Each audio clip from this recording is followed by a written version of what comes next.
India और पाकिस्तान के comparison की का कंपैरिजन बनता ही नहीं है। एक ट्राइंग कि हम पाकिस्तान को किसी तरीके से दोबारा हिंदुस्तान में मर्ज करें। पिछले कुछ सालों में आप देख ले, ना तो कोई 14 अगस्त की खुशी मनाता है, ना कोई डिफेंस डे की मनाता है। भारत पाकिस्तान को हमेशा मैली आंख से देखता है। वो हिंदू है।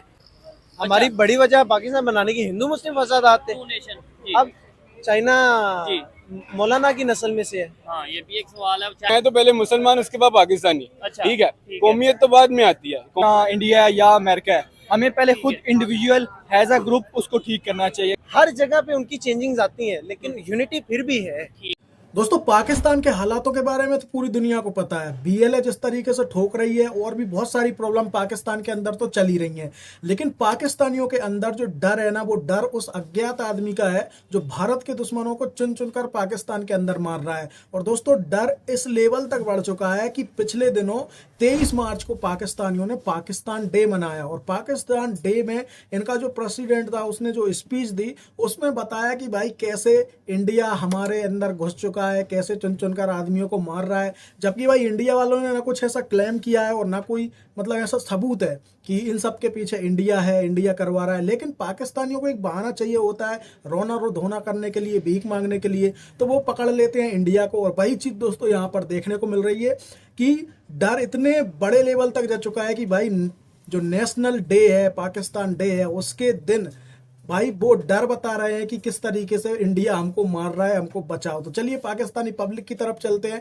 उनके क्या ओपिनियन है जानते हैं और फिर मिलते हैं वीडियो के एंड में। तो कल 23 मार्च थी। आसिफ अली जरदारी जो कि प्रेसिडेंट है पाकिस्तान के, उन्होंने बोला कि भाई बैरूनी ताकतें या बैरूनी जो पावर्स हैं वो पाकिस्तान के लोगों में मायूसी पैदा कर रही हैं। खास तौर पर उन्होंने बोला इंडिया हमारा खुला दुश्मन है और वो यहाँ पे मायूसी पैदा कर रहा है। क्या कहना चाहेंगे, पाकिस्तान के लोगों में जो यूनिटी अगर नहीं है तो उसका जिम्मेदार इंडिया है? कौन जिम्मेदार है उसका? हम पहली तो बात है किसी को भी जिम्मेदार नहीं ठहरा सकते, जाहिर बातें हैं, क्योंकि पाकिस्तान में भी कुछ फैक्टर्स ऐसी हैं, जैसे वो आप देख लें, वो जो अभी जाफर एक्सप्रेस का वाकया हुआ, मुख्तलिफ वाकयात होते रहते हैं, जैसे आपके बीएलए है, उसके बाद टीटीपी आपकी तरीके वो है, तालिबान है पेशावर में। तो काफ़ी अंदरूनी फैक्टर भी होते हैं, बैरूनी भी होते हैं। लेकिन अगर हम यहाँ बैठ के कहें हम खुद को अब इंडिया से कंपेयर करना स्टार्ट कर दें, वो भी इस फैक्टर पे सिर्फ इंडिया को ब्लेम करना स्टार्ट कर दें, तो हमें अपने दामन में झांकना चाहिए कि हम क्या कर रहे हैं और वो क्या कर रहे हैं। आप देखें, इंडिया 5वीं बड़ी इकोनॉमी है, उसे क्या पड़ी है वो पाकिस्तान से पंगा ले? ठीक है, नहीं उसमें ये होता है ना कि भाई शुरू से ही दुश्मन है तो वो दुश्मनी करता होगा, हमें कमजोर करता होगा, हमें नीचे दिखा,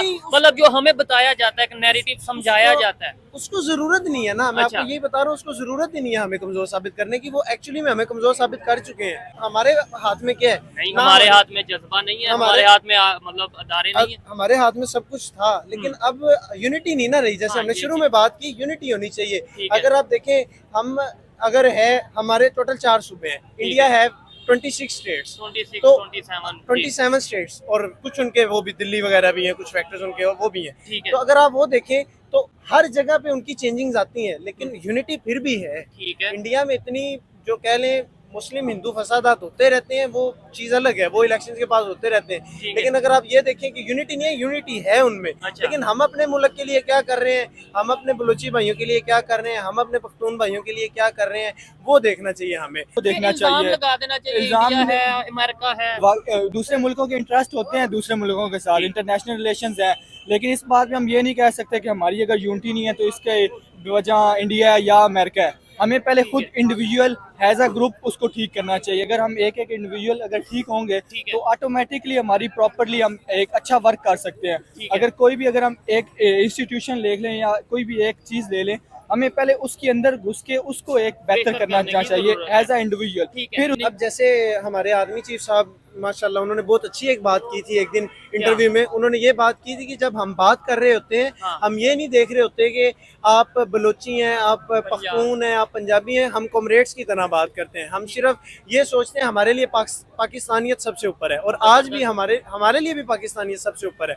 हम ना पॉलिटिकली डिवाइड होंगे, पॉलिटिकल आइडियाज, हर बंदे की आइडियोलॉजी डिफरेंट हो सकती है, लेकिन वही बात स्टेट इज रेड लाइन। बिल्कुल ये बात ठीक है आपकी। अभी हम अगर एग्जांपल लें चाइना की या जापान की, अब उनमें इस तरह की चीजें हमें देखने को नहीं मिलती। ठीक है। मेन वजह क्या है, उनके पास अवेयरनेस है, उनके लोगों के पास अवेयरनेस है। उन लोगों का ध्यान ही इस चीज पे है कि हम कोई नई चीज डेवलप करें, हम कोई नई इंडस्ट्री लगाएं या हम कोई नई टेक्नोलॉजी लाएं ना, या हम कोई ऐसी चीज लाएं जो लोगों को फायदा दे। उनका healthy competition हो गया ना। कंपटीशन इसी चीज पे है कि हम कोई चीज इन्वेंट करें, हम अच्छी चीज इन्वेंट करें, कोई दूसरा मुल्क कर रहा है तो हम उससे अच्छी चीज इन्वेंट करें। ठीक है। सही है। इधर हमारे इधर क्या होता है कि छोटी छोटी चीजों को लेके मसले बढ़ा दिए जाते हैं और हम उस बात पे उन कन्फ्लिक्ट्स में फंस जाते हैं सिर्फ। तो हम उन्हें दुश्मन क्यों कंसीडर करते हैं? हम उन्हें इस वजह से दुश्मन कंसीडर करते हैं कि वो हिंदू हैं। हमारी बड़ी वजह पाकिस्तान बनाने की हिंदू मुस्लिम फसादात थे। अब चाइना मौलाना की नस्ल में से है। हाँ, ये भी एक सवाल है। चाइना भी तो नॉन मुस्लिम है ना। वो तो फिर भी पूछते हैं, वो तो पूछते ही नहीं किसी को। वो तो कम्युनिस्ट है और सारे। इंडिया में तो मुसलमान इंडिया में तो मुसलमान। ये आपके नेशनल इंटरेस्ट की बात होती है, आपके नेशनल इंटरेस्ट के हैं। अगर ऐसे हम बात करें तो हमारे तो सबसे अच्छे ताल्लुकात अफगानिस्तान के साथ होने चाहिए। हाँ, पॉइंट है। और उनके साथ कैसे हमारे उनके साथ क्यों नहीं है? अब हम जाके कहें उन्हें जी हमारी रिलीजियस बेसिस है, हम मुसलमान हैं, हम भाई भाई हैं, उधर तो शरई निज़ाम भी सुनने में शरई निज़ाम, हमारे उनके साथ क्यों नहीं? ये सारी बात नेशनल इंटरेस्ट की है। जहाँ तक आपने बात की कि इंडिया और पाकिस्तान के कंपैरिजन की, अगर असूलन देखा जाए तो इंडिया और पाकिस्तान का कंपैरिजन बनता ही नहीं है। इकोनॉमी के हिसाब से, आपकी जो स्टेट्स के हिसाब से, आपकी लैंड के हिसाब से, आपकी पॉपुलेशन के हिसाब से, ठीक है। अगर हम कंपैरेटिवली देखें तो 78th पाकिस्तान डे आप सेलिब्रेट कर रहे हैं। It's been so long that they are trying कि हम पाकिस्तान को किसी तरीके से दोबारा हिंदुस्तान में मर्ज करें, बट देयर इज समथिंग जिसकी वजह से पाकिस्तान उस चीज़ का हिस्सा नहीं बन रहा। तो इसका मतलब मेरे कागजों में Pakistan is on a right track. अब बात कर लेते हैं हम इंटरनल पॉलिटिकल सिचुएशन की। वो उनका एक अपना सिनेरियो, हमारा एक अपना सिनेरियो, ठीक है। But as comparative to India अगर पाकिस्तान में देखें तो we are producing much more jobs, ठीक है। ऑब्वियसली आईटी में हम थोड़ा से पीछे हैं, लेकिन एज अ कॉम हमने अपने आप को पुश करना है। हम इस्लाम भी हमें ये एक मैसेज देता है कि अगर आप खुद एक अच्छी कौम बनेंगे तो आपके ऊपर हुक्मरान जो हैं वो अच्छे मुसल्लत किए जाएंगे। अपने चैलेंजेस को खुद निपटना एग्जैक्टली पड़ेगा। अगर हम बीइंग अ पाकिस्तानी अपने आप को खुद को अच्छा नहीं बनाएंगे तो हम अपने हुक्मरानों से क्या एक्सपेक्ट कर सकते हैं? कुछ भी नहीं। सवाल ये है, जरदारी साहब जो कि पाकिस्तान के प्रेसिडेंट हैं, उन्होंने कल स्टेटमेंट दिया। उन्होंने बोला कि भाई पाकिस्तान में जो इस टाइम मायूसी नौजवानों में अगर आ रही है या जो इश्यूज हैं उसमें कहीं ना कहीं इंडिया हमारा दुश्मन है जो हमें हमेशा मैली आंख से देखता है। क्या इसके ऊपर कहना चाहेंगे? क्या जो कुछ पाकिस्तान में हो रहा है उसका जिम्मेदार सिर्फ इंडिया है, हम खुद भी हैं, या कोई और भी है? क्या कहना चाहेंगे सर? ये तो 70 साल से हमारा एक प्रोपेगेंडा ही है कि हमारी जो भी मामला, जो भी खराबी मुल्क के अंदर अपनी वजूहात से आती हैं वो हम बाहरी कुव्वतों पे या इंडिया पे डाल देते हैं या इसराइल पे डाल देते हैं कि भाई यहूदियों की साजिश है। हाँ, वो हमें आगे बढ़ने हाँ। जो हमारे अपने मामला हैं हम उसके लिए अकाउंटेबल हो ही नहीं रहे हैं। पहली बात तो ये। अगर आप देखा जाए तो जितने भी पॉलिटिकल पार्टीज या एक्सटर्नल पावर जिन्हें हम कहते हैं, ठीक है, वो बेसिकली फसाद की जा रहे हैं इस मुल्क के अंदर। अच्छा। और उन्होंने ये मामला को इस हद तक बढ़ा दिया और जब आवाम सवाल करती है तो वो आगे से डाल देते हैं कि जी भाईजान ये इंडिया का कसूर है, ये रोगा का कसूर है। अच्छा। अब जैसे देखें बलोचिस्तान का मामला हुआ, BLA, जी जी, बलोचिस्तान लिबरेशन आर्मी, इनका मामला हुआ। अभी रिसेंटली हमने देखा कि बेशुमार कत्ल हुए, बेशुमार मासूमों की जान गई, ठीक है। और उसके अंदर ये आज से नहीं चल रहा, BLA का मामला आज से नहीं चल रहा। अगर आप इसको थोड़ा सा फॉलो करते हो ना तो आप देखिए काफी देर से चल रहा है। और आज हमारे प्रेसिडेंट ने, जरदारी साहब ने, आज उसको इंडिया पे डाल दिया, परसों किसी और ने इंडिया पे डाल दिया, उससे पहले किसी और पर्सन ने, किसी पावर ने इसको इंडिया पे डाल दिया। इस्लाम के नजरिए पे ये मुल्क बना था, तो फिर यहाँ पर आप कहते हैं कि पार्किंग वाले से लेकर लीडर तक करप्ट है। इस्लाम तो करप्शन नहीं सिखाता, इस्लाम तो ईमानदारी सिखाता है। और हमने हिंदुस्तान, अगर हम गांधी की बात करें तो महात्मा गांधी से भी यही मुतालबा किया था कि हिंदू मुसलमान एक साथ नहीं रह सकते। हमारे अपने हीरोज हैं, हमारी अपनी कहानी है, आप लोगों की अपनी कहानी है। आज पाकिस्तान के कंपैरिजन इंडियन लोगों को वर्ल्ड वाइड ज्यादा ऑनेस्ट समझा जाता है। देखिए, मैंने आपको पहले एक बात कर दी है कि पाकिस्तान और इंडिया का कंपैरिजन बनता ही नहीं है। लेकिन ऑनेस्टी पे तो बनता है ना। चलो पॉपुलेशन उनकी अच्छी है, एजुकेशन हमसे अच्छी है, पॉलिटिशियन चलो हमसे अच्छे हैं, उनकी डेमोक्रेसी अच्छी है, लेकिन ऑनेस्टी तो मेरे और आपके अंदर की डेवलप हुई चीज है। If we will talk about the honesty तो आप जाके क्रिस लुइस एक यूट्यूबर है, ठीक है, और बहुत सारे इंटरनेशनल यूट्यूबर्स जो पाकिस्तान के अंदर आते हैं, पाकिस्तान को आके विजिट करते हैं, आप उनकी वीडियोस जाके देख सकते हैं हॉस्पिटैलिटी के ऊपर, ठीक है, कि पाकिस्तान हॉस्पिटेबल के ऊपर पाकिस्तान का रैंक किया है, तो मेरा ख्याल है मेहमान नवाजी इज समथिंग जो आपको रिप्रेजेंट करती है। अच्छा। लेट्स सपोज अगर हमारे पास कोई अमेरिकन आ रहा है, उसको हमारी करेंसी डिफरेंस का नहीं पता कि यहाँ पे ये प्रोडक्ट जो है कितने का है, हम उसको जितना मर्जी चार्ज करें, लेकिन आपकी मेहमान नवाजी का आलम, आपकी ईमानदारी का आलम एज अ कॉम, देखिए ब्लैक शीप्स आर एवरीवेयर, ठीक है। एक पार्किंग वैले वाले की अगर मैंने आपको एग्जांपल दी तो उसका मतलब ये नहीं है कि आप भी वैसे ही हैं मैं भी वैसे ही हूँ, ठीक है। लेकिन अगर हम ओवरऑल बात करें तो पाकिस्तान की मेहमान नवाजी से ही उसकी ईमानदारी का अंदाजा लगाया जा सकता है। अभी मैंने कल एक क्लिप देख रहा था कि एक गोरा आगे कहते हैं कि जी I want to drink tea, तो रिक्शे वाला कहता है कि चाय पीनी है, वो कहता है हाँ जी चाय पीनी है, वो कहता है बैठो रिक्शे में मैं आपको लेके जाता हूँ। वो चाय भी पिलाते हैं उसको, चीज़ पराठा भी खिलाते हैं उसको, ड्रॉप भी करते हैं और उससे पैसे भी चार्ज नहीं करता, ठीक है। तो ये हमारी ईमानदारी है। उसके कंपैरिजन 2018 के अंदर जापान से मेरा एक दोस्त आया था, निजिन सुजुकी उसका नाम था, उसको मैं वाघा बॉर्डर से पिक करके लेके आया था, ठीक है। उसने मुझसे ये कहा कि इंडिया के अंदर मुझसे हर जगह पे टेंपल के नाम पे चैरिटी डोनेशंस जो हैं उसकी डिमांड की जाती है, but not in Pakistan. And I am the I witness कि मैंने उसको 2 दिन लाहौर घुमाया और लाहौर में उसके साथ साथ मैंने भी मुफ्त खाना खाया।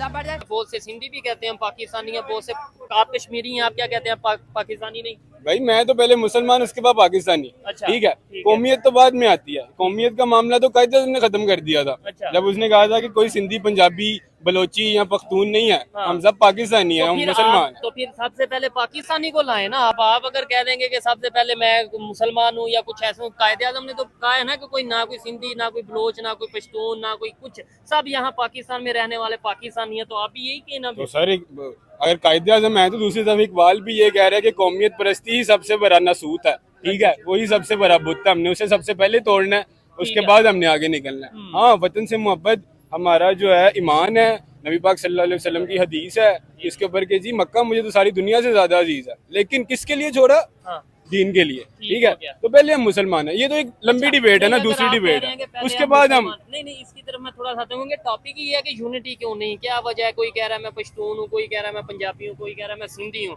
फिर आपने बीच में ये भी चीज़ ऐड कर दी है कि मैं सबसे पहले मुसलमान हूँ। आप सबसे पहले मुसलमान मान लिया, मैं भी मुसलमान, ये फॉर एग्जांपल साथ कोई क्रिश्चियन भाई बैठा है, फॉर एग्जांपल साथ कोई हिंदू भाई बैठा है, उसके साथ कोई और किसी मजहब से सिख भाई बैठा है, ठीक है। पाकिस्तान में हिंदू भी हैं, सिख भी हैं, क्रिश्चियन भी हैं, तो वो ऐसे कहते मैं पहले हिंदू हूँ फिर मैं पाकिस्तानी हूँ, तो फिर वो दूसरा सिख कहते मैं पहले सिख हूँ फिर पाकिस्तानी हूँ, वो क्रिश्चियन कहते मैं पहले क्रिश्चियन हूँ फिर पाकिस्तानी हूँ। तो ऐसे तो नेशन ही नहीं बन पाएगी। हर कोई कहेगा मैं हिंदू हूँ, मैं सिख हूँ, मैं क्रिश्चियन हूँ, मैं मुसलमान हूँ। सर ये तो आपकी इंडिविजुअलिटी है ना। मैं अब एक फॉर्मन क्रिश्चियन कॉलेज के अंदर पढ़ता हूँ, ठीक है, उधर 30% क्रिश्चियन हैं, बेशुमार एथनिसिटी के लोग हैं उधर, आपको इस्माइली से लेके आपको हर एथनिसिटी के लोग मिलेंगे, और जितना इत्तेहाद, जितनी यूनिटी उधर देखने को मिलती है एक छोटे से इंस्टीट्यूट के अंदर, और इसीलिए वो इंस्टीट्यूट थ्राइव कर रहा है ना, क्योंकि उधर यूनिटी है, ठीक है। दूसरी चीज़ के कोई भी इंसान है ना, कोई भी इंसान है, उसकी एफिलिएशन उसके मजहब से सबसे पहले होती है, ठीक है। शायद आप भी इस चीज को समझते हो, जो लोग देख रहे हैं वो भी कहीं ना कहीं समझते होंगे कि एफिलिएशन आपकी मजहब से आपकी बड़ी स्ट्रांग होती है। मेरा क्वेश्चन कोई कंपैरिजन ही नहीं है। पाकिस्तान नीचे से तकरीबन एंड पे जाने टॉप कर रहा है, और इंडिया कोशिश कर रहा है कि वो ऊपर से टॉप करे। वो दुनिया की चौथी पांचवी बड़ी इकोनॉमी बनने जा रहा है, और वो बहुत बड़ी इकोनॉमी है इंडिया, और कोई कंपैरिजन ही नहीं है। अगर हकीकत में देखा जाए तो पाकिस्तान और इंडिया का कोई कंपैरिजन ही नहीं है, किसी भी मामले में कोई कंपैरिजन नहीं है। तो सर अभी उनका भी रिपब्लिक डे हुआ, इतना वहाँ पे नेशनलिज्म हमने देखा, बच्चों ने रिपब्लिक डे मनाया, छोटा चैनल बड़ा चैनल हर जगह पर आर्मी की परेड आ रही है, उनके फाइटर जेट्स आ रहे हैं, उनकी लड़कियां मोटर बाइक पे स्टंट करती नजर आ रही। वीमेन एम्पावरमेंट उन्होंने दिखाई कि भाई इंडिया टेक्नोलॉजी हो या फिर कल्चर हो, ट्रेडिशन हो, हर चीज़। हमने तो आज देखे बड़ा ठंडा सा रहा सारा दिन, छुट्टी तो थी लेकिन वो चीज़ नहीं ना, हमने दुनिया को अपनी ट्रेडिशन दिखाई ना कल्चर दिखाया। हाँ, डिफेंस थोड़ा बहुत देखा।